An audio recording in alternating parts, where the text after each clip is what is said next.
what really makes a story different from every other form of communication, what makes then storytelling different from every other form and delivery of communication, is that when we say story, what we really mean is that specific story structure, that narrative architecture that matches the way the human brain is wired. Welcome to Brandblueprints, a podcast for individuals and brands that want to harness the power of story to be more memorable and impactful.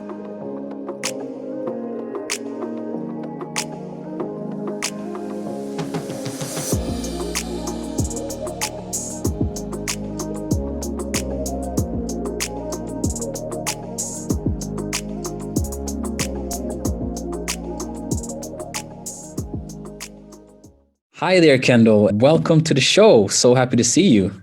Great to be here. Awesome. Kendall, you have published 35 books.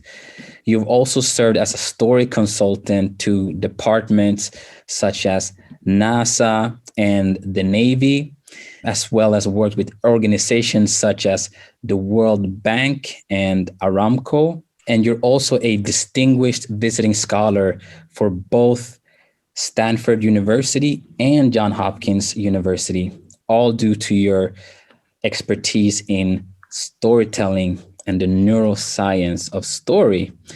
So Please let me know, how did you stumble upon a career about storytelling, and what is story actually? What is story?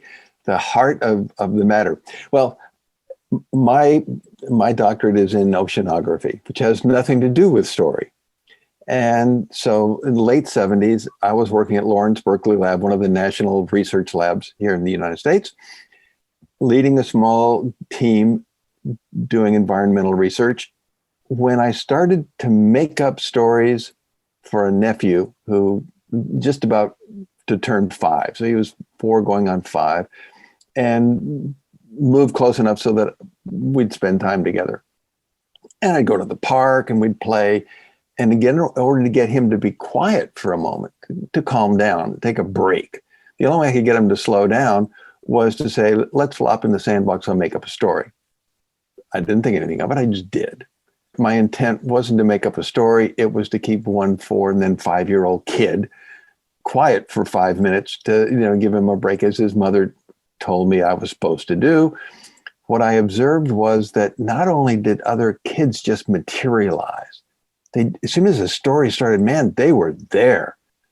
And it didn't matter to them if they were in on the beginning of it. It didn't matter to them if it was going anywhere. They were locked in. But what I started to notice was that adults did the same thing. This is back in the early 80s. So the assumption was if you're talking in a park, you're talking to the people around you. You're not on a cell phone, because we didn't have cell phones back then. So I started to watch the adults who gathered around to listen to these stories I was making up. Most of them came in late to the story. So if it was going anywhere, they wouldn't have known it because they didn't know they missed the beginning. There was no guarantee the story was going anywhere. I was making it up as I went along. And they didn't care. And it occurred to me that those adults were listening to story in a whole different way than they listened to or paid attention to anything else, including all the reports that we were paid very good money by the federal government to create. Wow. And I literally first fell in awe of and then in love with story, having no idea what in the world that word meant. But at the time, it would seem like the thing to do. I took the big leap and said, okay, I quit. Now I'm a professional storyteller, whatever that means. And was the first person in the United States to become a professional storyteller who had a background in science. Everyone else who was telling stories came out of liberal arts, performing arts.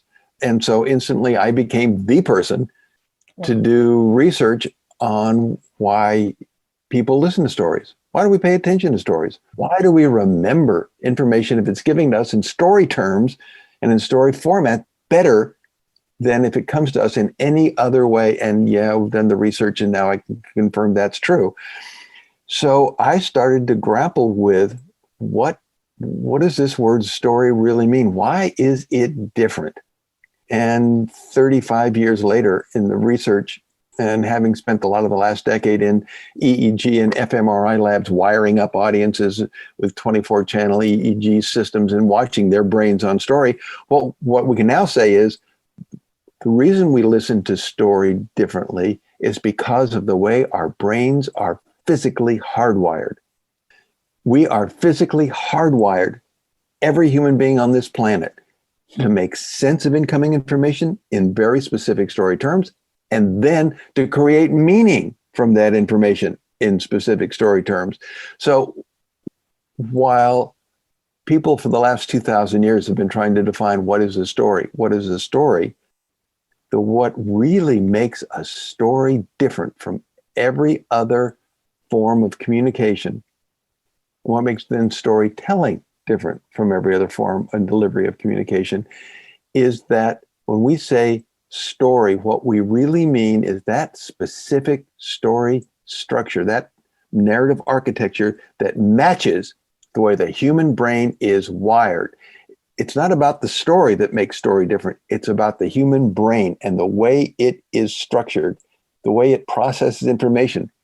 That's what makes story different. So understanding the way the human brain processes information is the key to effective communication, because it unlocks what are those elements that make story so powerful. So that's the short answer for what is a story. Story is really a narrative form that matches exactly the way the human brain is hardwired to make sense of the information that it gets. Wow. So storytelling is basically inside of us. It's inside of every person. It's ongoing. Every person. It is an automatic way that even if you don't think you're telling a story, the human beings listening to you or reading what you wrote make sense of that information in story terms without consciously knowing that they're doing it. It's an automatic subconscious process. And actually, we can now show that process happens before the information gets to your conscious mind. Wow. The information that first reaches your conscious mind is already been converted into story form by some subconscious processors in your brain. And you don't notice consciously that you've done that. So one of the big sources of miscommunication from human to human is that the person doing the communication fails to include all of those pieces of essential story information.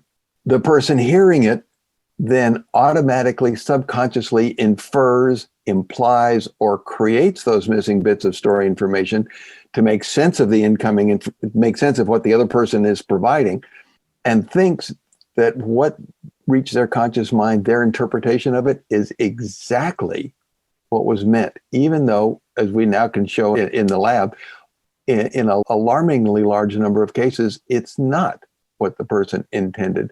And that's where we get all this misinterpretation of information and failure to accurately communicate. It's just a simple matter of not accounting for the information, the bits of information that the receiver's mind needs. Wow. That is super interesting, and it's very important to know. So story is the way that human beings make meaning out of the input. Whatever inputs come in, experiential, narrative, video. Yeah, we use story terms to then make sense out of it. What am I hearing? What am I seeing? How does it make sense to me? And then to say, what does it mean to me? It all happens in very specific story terms. Wow. And would it be safe to say that it's basically that human life wouldn't be the same without storytelling, or it what we can, I mean, if you like Latin, really human beings are homo narratus. Mm-hmm. And this is to say storytelling animals. Take away the story and we're a different species. We're not the one that's here now. Right. Yeah. Wow. And what do you think it is that makes stories so effective when it comes to engaging, like you said, with the kids and the adults? Of course, I understand that it's kind of native to our nature, But what is it that makes it go so deep into the mind of human being? Yeah.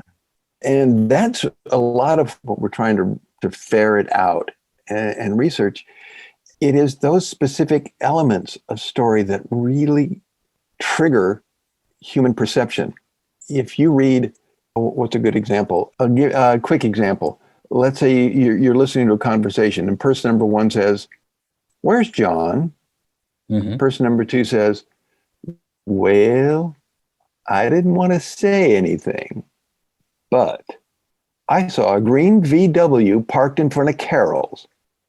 So person one has said, "Where's John?" Person number two says, "Well, I didn't want to say anything, but I saw a green VW parked in front of Carol's."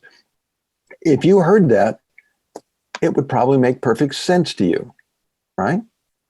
And what you'd start assuming is that you start to ask yourself, why is John over at Carol's house? At Carol's, whatever Carol's is. What's he doing over there that, and you assume that he really isn't supposed to be doing whatever it is he's doing over there at Carol's house. Even the thought that that makes sense to you is all based on your subconscious story-based automatic processing. What are you looking for? Who's this story about? What are they after in the story? A goal. Why is that goal important to them? Motive. Right. And then you want to know, so you get those three basics just to understand the core, to make sense out of whatever happens. Now, in that little example I gave you, in order to do that, you made amazing leaps without consciously noticing it. For example, person number one said, "Where's John?" Person number two answered, not by talking about John at all, but by talking about a car, a green VW. There is no connection between them until you, the receiver, assumes John goes with a green VW in order to make sense out of it. You you automatically assume that person number one and person number two are physically co-located. Well, it doesn't say that. Those could just be two sequential lines. You know, we know groups like the National NSA and those three-letter agencies, they're monitoring worldwide communications, and that could just be on their daily logs and their daily feeds. Person number one could have been in Berlin. Person number two could have been in Taiwan. But because that doesn't make sense to you, Right. you never gave your mind a chance to consider it. You assumed those two are physically co-located, so when one talks, the other one hears, and that the two of them the two lines go together and make sense somehow. And before the information ever got up to your conscious mind, you forced it to make sense. We do that all the time. What are we looking for? Characters. What are they after? Sort of physical, tangible goals. Motives. Why are they after it? What are their values? What are their beliefs, their attitudes, their problems, their drivers right now? What's driving them? And then what problems and conflicts do they face that they're trying to overcome? And then what do they do to try to overcome those problems and conflicts, facing some level of risk and danger to get to the goals that are important to them? And then in order to make it make sense to us, in order to be able to visualize it, what we need are what we would call details.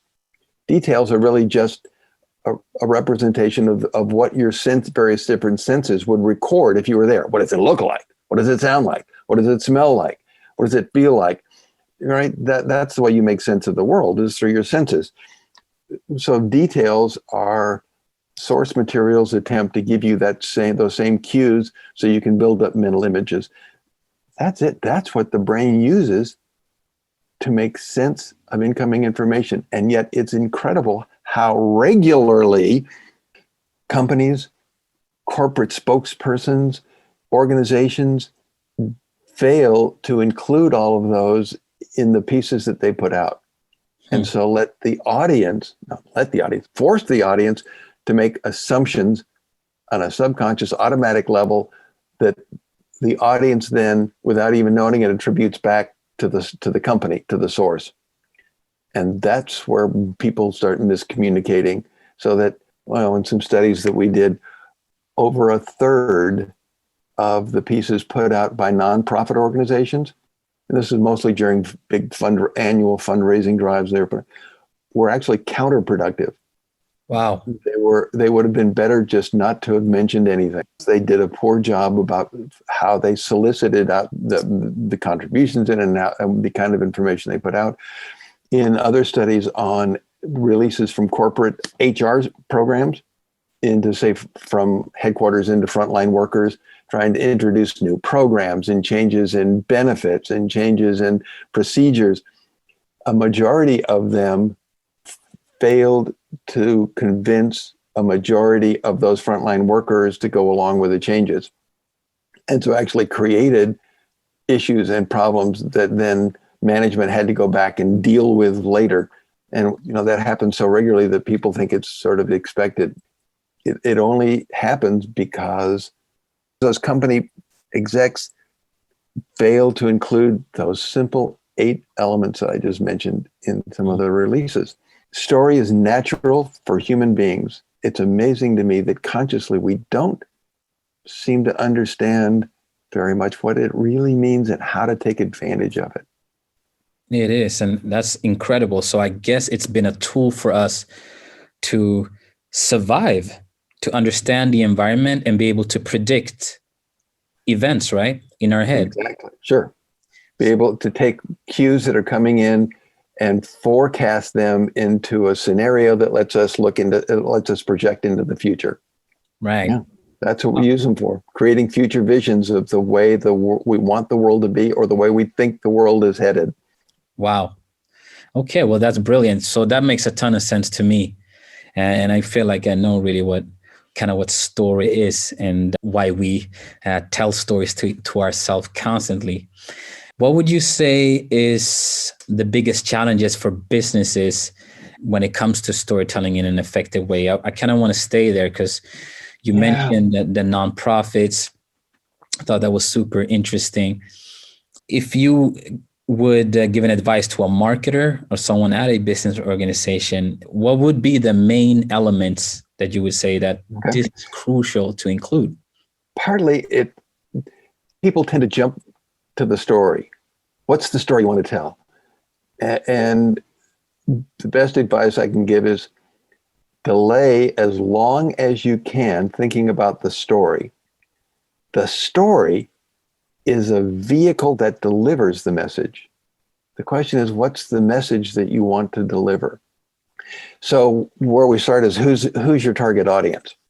Mm. And what do you know about them? And it's not just the demographics that would isolate the audience, but what right now, what drives them? What are the issues that are relevant to them? What's going to make what I provide relevant and important to them so that they'll really consider it?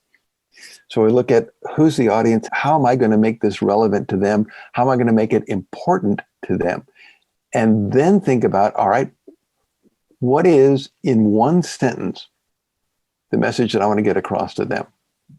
And even before that, what effect do I want my story to have on that audience? Usually what that means is some behavioral change. You want them to do something that they're not doing now, or not do something they are doing now. And in order to make them do that, we want to change a belief, an attitude, a value. So we want to affect something in the way they look at the world that will cause them to change behavior. So we want to identify what is the belief, the attitude, or value that they now have that we want to change with a story. Now we have a target that we can actually use as a metric to evaluate the success of the story. We can also use it as a metric to measure whether we think the story is going to be effective before it ever gets delivered. So we don't have to wait to use the story and then say, oh, well, that didn't work.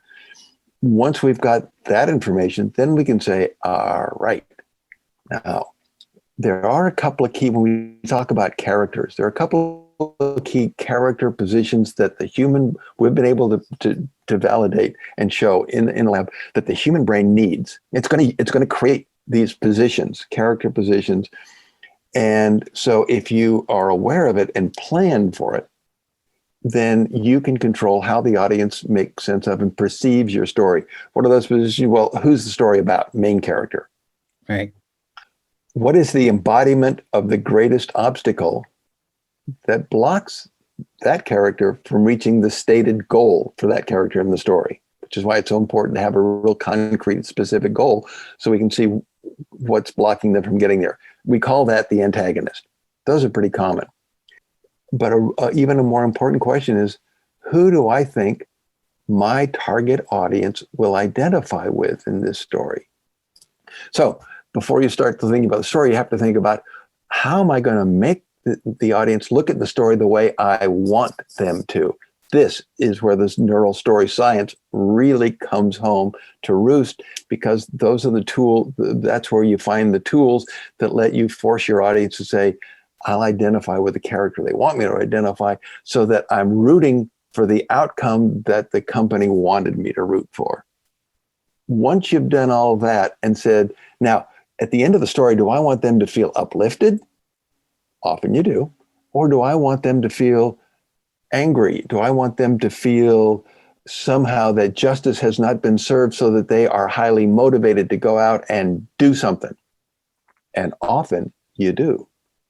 So you decide, how do I want them to feel at the ending of the story, and then design how the story ends so you'll create that feeling. Now, we have the characters and the information about those characters that we need to provide, set up. We have the basic structure of the story, and we know how it's going to end. That's when you're ready to start to think about the story. Think about the story before you do that, and what happens is you design a half-baked story where you lose control of how your target audience perceives it. So that would be my advice, is delay thinking about the story until you plan out how you want your target audience to understand and perceive the story, and design the story really starting from the effect on your audience you want to have.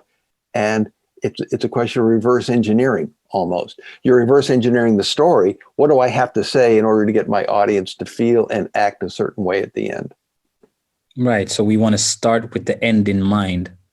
Start with the effect in mind, and then go to the end of the story, and then back into what story do I have to tell to create that feeling at the end.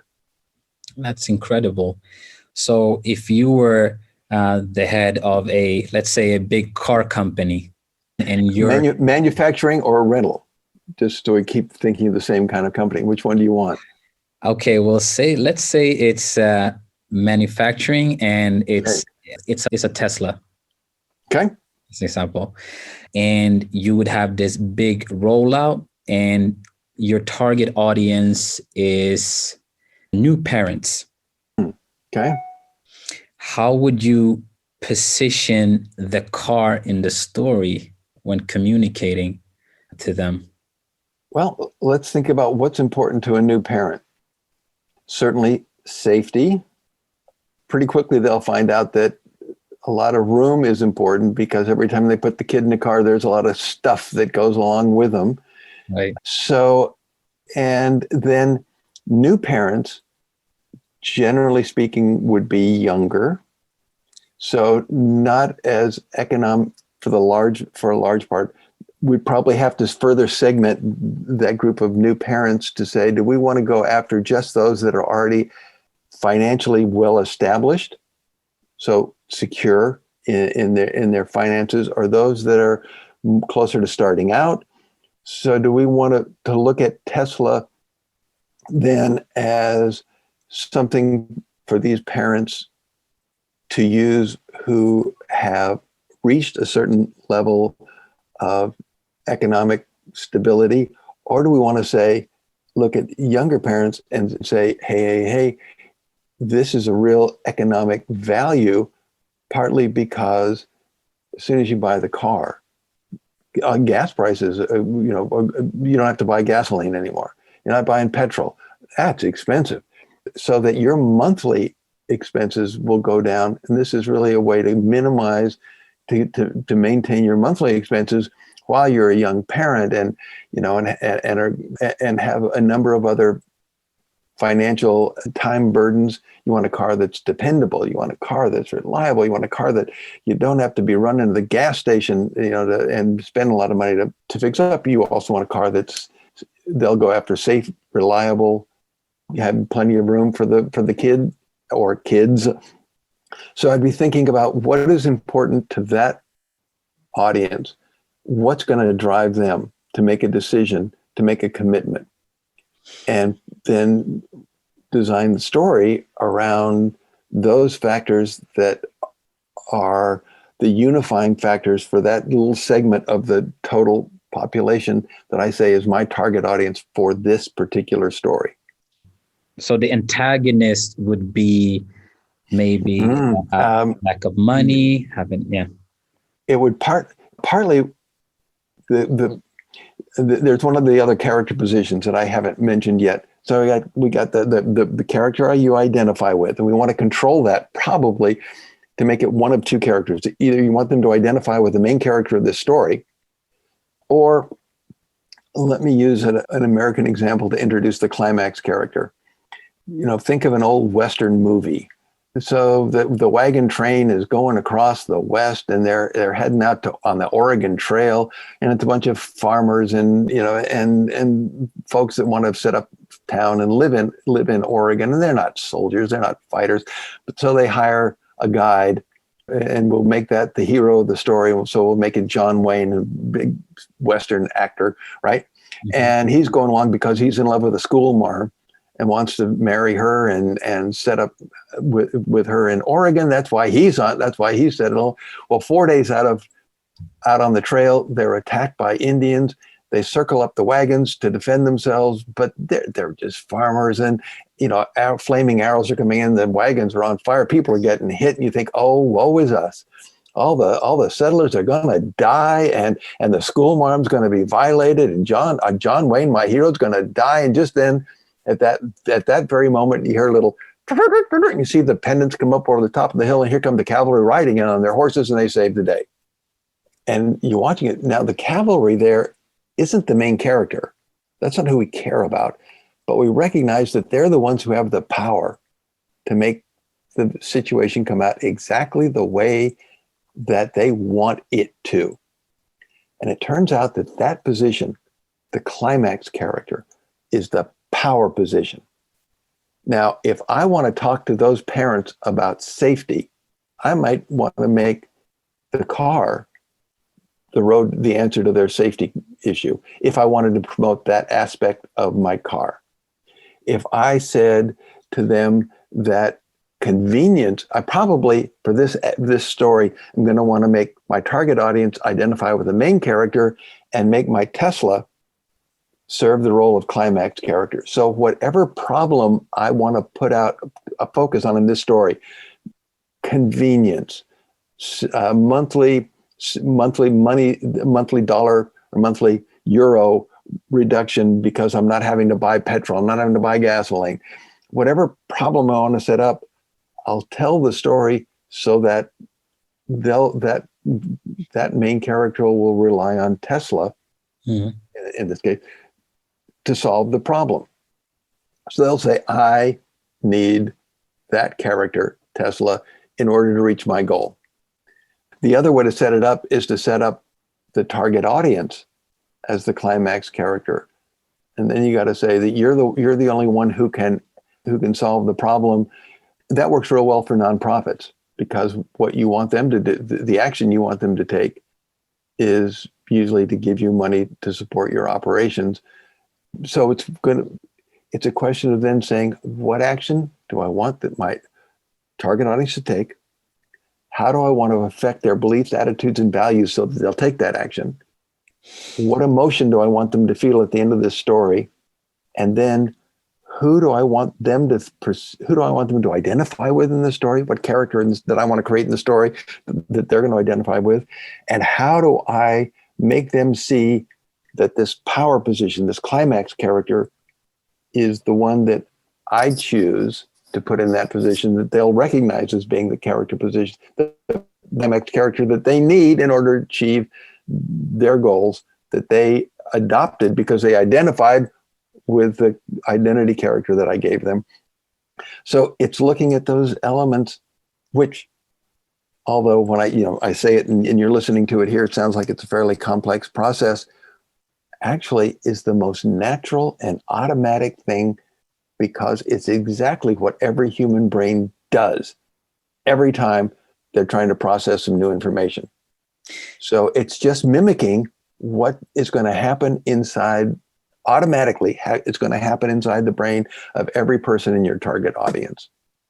Yeah, and I think that was super valuable. And that's why it's very important to be clear about who is the climax character and who is the actual protagonist. Like you said, like there's such a difference in feeling and emotion there when you say, you're the hero, you're the one that can make a change to this. Now that starts to motivate you. Or saying if you want what it is that we're trying to say you want, the only way to get it is by having a Tesla, or by using whatever it is that is the product that we're trying to sell. The problem that companies run into so regularly is when they try to, especially this works on internal communications, when you've got a change in policy, a change in plan, you're putting out something for the frontline workers in a company. So often the company tries to make themselves, or the CEO makes him or herself be the main character of the story. That is just asking for your target audience to flip the story so that in their minds, you and the company CEOs, the company execs, the C-suite level folks aren't the main character. They'll put themselves in the role of main character and flip you to the role of antagonist. And suddenly, in this story that you thought you were telling to promote some new policy, everyone is against it just because of the way you told the story and set it up telling about yourself, or the company as the main character, instead of thinking, who's my target audience and how do I want them to look at the story? So I often get brought in to work with companies because either for internal or external target audiences, they cranked out a story that got flipped on them, and they now have a disaster because their target audience is now looking at the story exactly the opposite way that they were supposed to, and is now turned against the company, and they need to now find a way to create some counter story to try to correct the situation. Would have been a lot easier to have stopped and thought about story science and the story structure ahead of time and avoided the disaster in the first place. That's a great point, because here in Sweden, we right now have a campaign where the government is basically pushing out this message that you should wash your hands for someone that you love. So they're saying that you should wash your hands for someone you love. Yeah. So that's putting you in the role of climax character and making you feel incredibly guilty if someone gets sick, because if they get sick, it's because you were selfish and didn't wash your hands enough. So yeah, that's good. It's putting you in the role of climax character, also in the role of main character, and you can set it up so that the same story character has more than one of these character positions. You can have the main character also be the climax character. And so yeah, that's a good example of trying to set up not the government in this case, but you, the individual, as the climax character, as having not only the power to protect the people you love, but the responsibility to do it. So yeah, that's a little story science in operation right there. Yeah. And when it comes to persuasion and influence, did you notice anything in your research that makes influence or persuasion and actual behavior change more likely? Yeah, actually, that was one of the big questions we got from a number of U.S. government agencies to research. How do stories exert influence? What really does it? And we are to the point now where I can actually quantify the influence potential of a story for a given target audience. We can calculate it ahead of time and also identify those aspects of the story that would have the greatest increase in influence potential if you were to attack and alter those little elements. It's really using that. It hinges ultimately on three simple concepts. And what's amazing is every human being, every time we take a human being into the lab and test them, every human being makes these calculations automatically without consciously thinking about it, and does it very accurately and precisely without knowing how they did it. They just do it. So it took a good bit of work to parse out exactly how people go about making these decisions on these three bits of information. One is what we call the residual resolution emotion. At the resolution of the story, what emotion are you left feeling? Okay. And then there are 4 or 5 factors that we now can identify that go into that are under the control of, say, the company that's putting out a story. The next one is, how do you feel about the main character of the story? And what makes that complicated isn't identifying the main character, but it's whether or not the target audience identifies with that character or with some other character in the story. If they identify with some other character, the way they feel about the main character goes way down the tubes, because they don't care much about the main character. They care about the character that they identify with. So in order to make them care about that character and have a score on that character that could create some influence with this story, it's all about controlling the identity character. The other one is, then how do you feel about the antagonist? That the embodiment of the greatest obstacle that's blocking the character from achieving their goal. The more negatively you feel about that antagonist, the more unfair you feel. And the antagonist doesn't have to be another story character. It can be a forced poverty, prejudice, the coronavirus. Okay. The more negatively we feel toward that, the more negatively the story makes us feel toward that character, the more positively the story is set up to make us feel about the main character, and the stronger the emotion the story makes us feel at the resolution point of the story, the greater the influence potential. And so while those elements I identified in 2014 during some research work, it took 5 or 6 years after that to start to identify what are all the little individual factors that the human brain uses to come to those 3 composite scores in our brains, even though consciously you don't notice that you score it, but yet we do. We just don't think of the score in number terms, but it comes out in the vocabulary that we use to describe the story and the impact it's had and the characters, the way we feel about the characters. So yeah, those are all things now that we can quantify and therefore calculate ahead of time to make sure that the story is going to actually do what a company would want it to do. Wow. Okay. So the more emotions that we engage in our audience, the more likely they are to be engaged and also persuaded, or in the right way, of course. And that's an interesting, a good point to bring back up. If an audience isn't engaged by the story, they're not really engaged by it, they will not be influenced by the story. And we could establish that in the lab. But engagement itself, we were able to show, can be defined as emotionally laden attention. Attention being focused mental activity over time. So but intellectually, you will never be engaged fully just intellectually.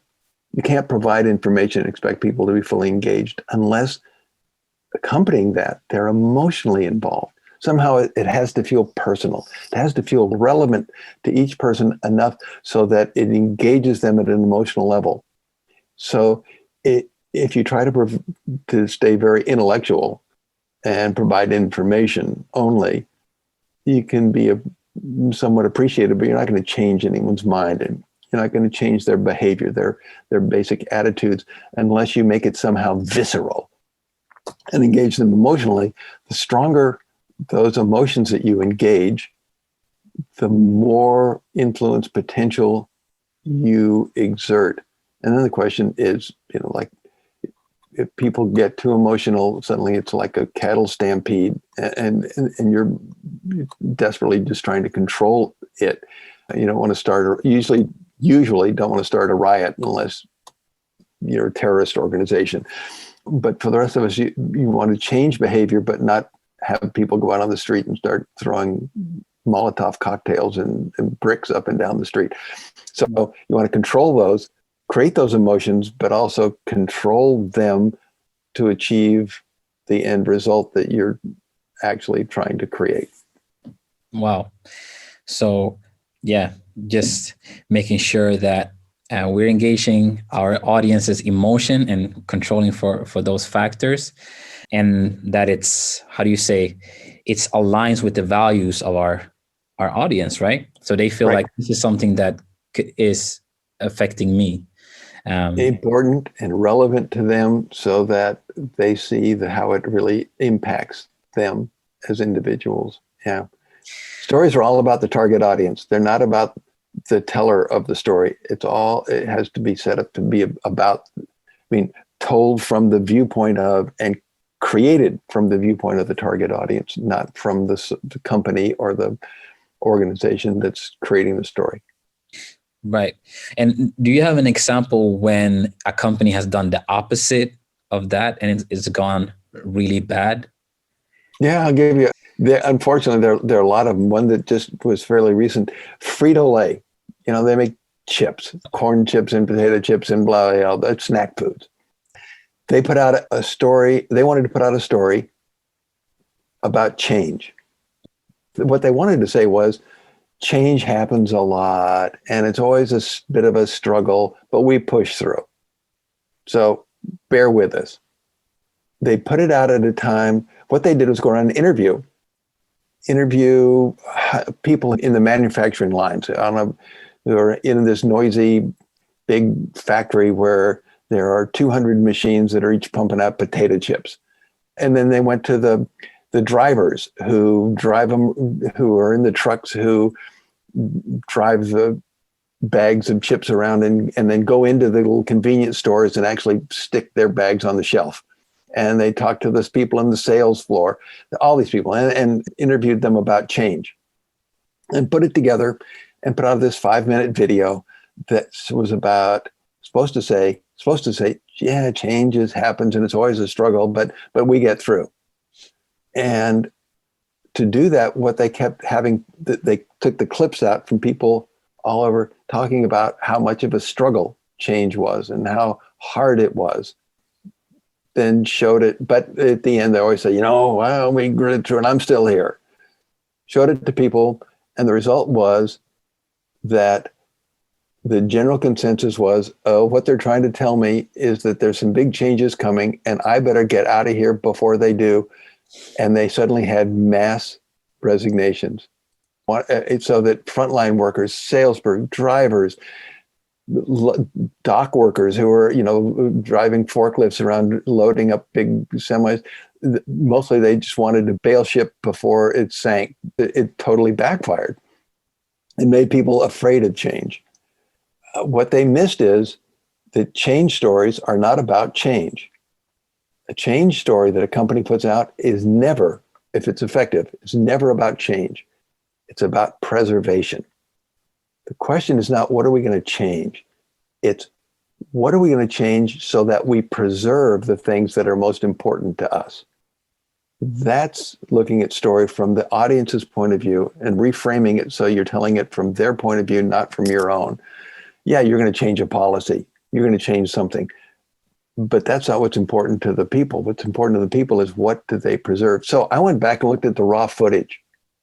Actually, it was on computer tape. It's not like the old days when they had film and it cut it out and it was sitting on the floor of the editing room.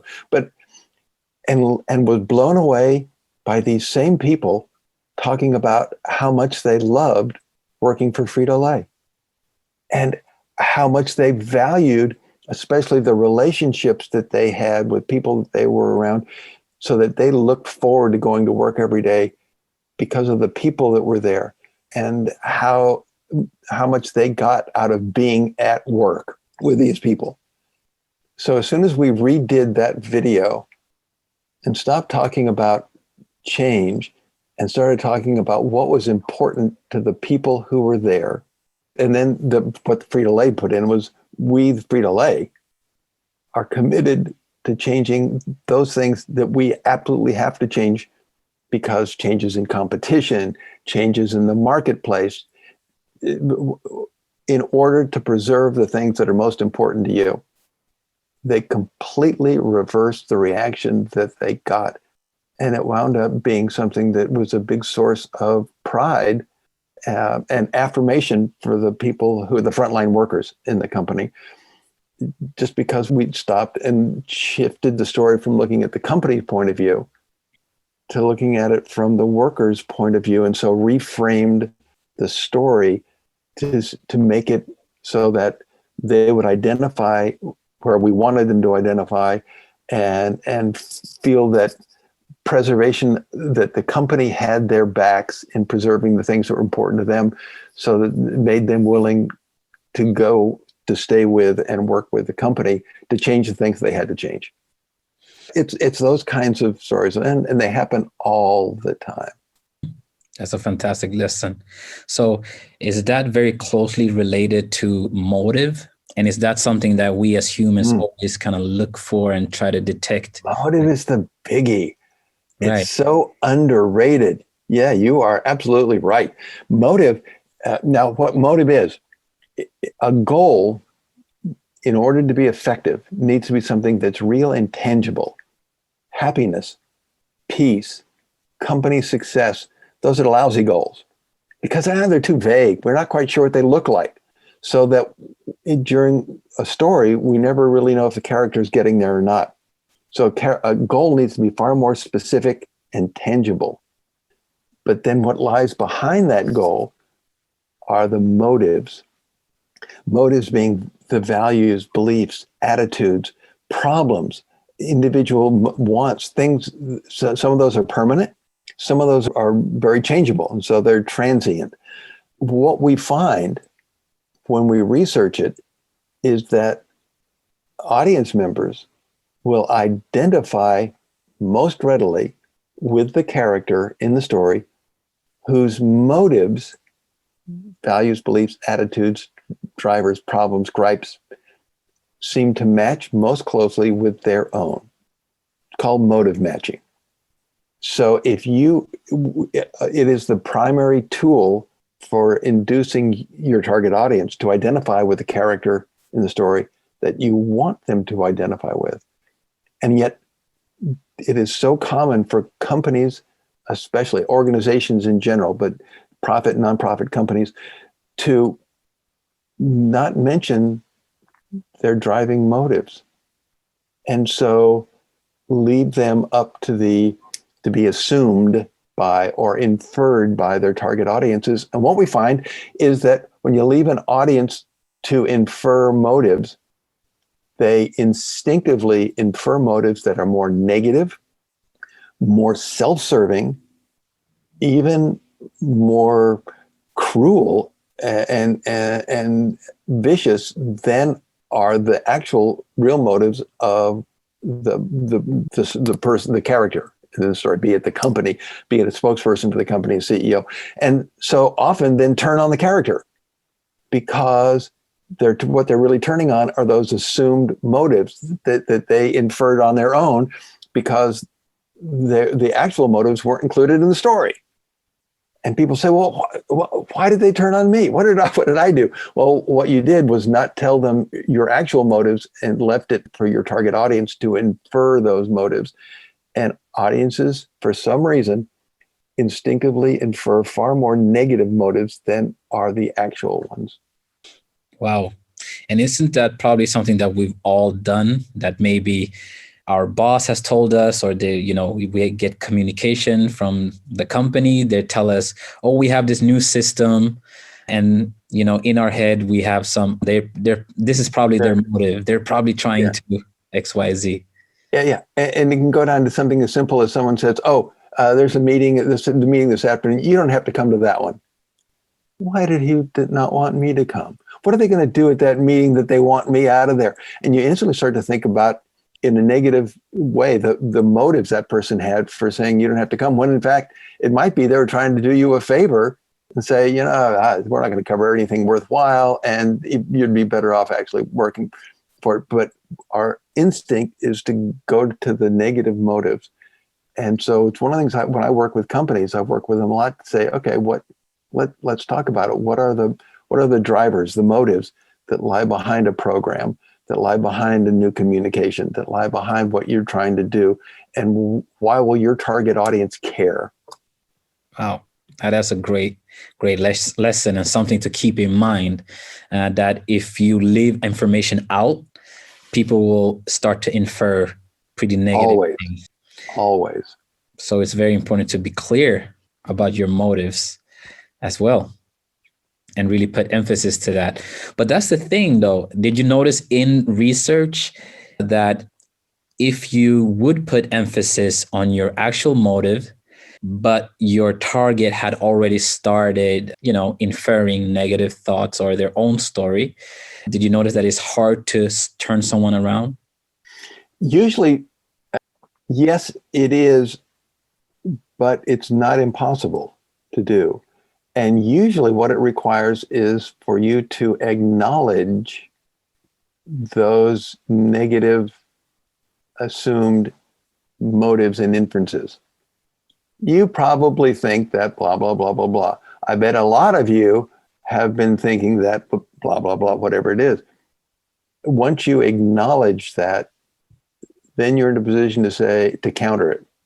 Okay. Until you acknowledge it and bring it up on the table, it's very difficult to challenge it. When in a story, once people start to make assumptions, it's incredibly difficult to change it within that same story.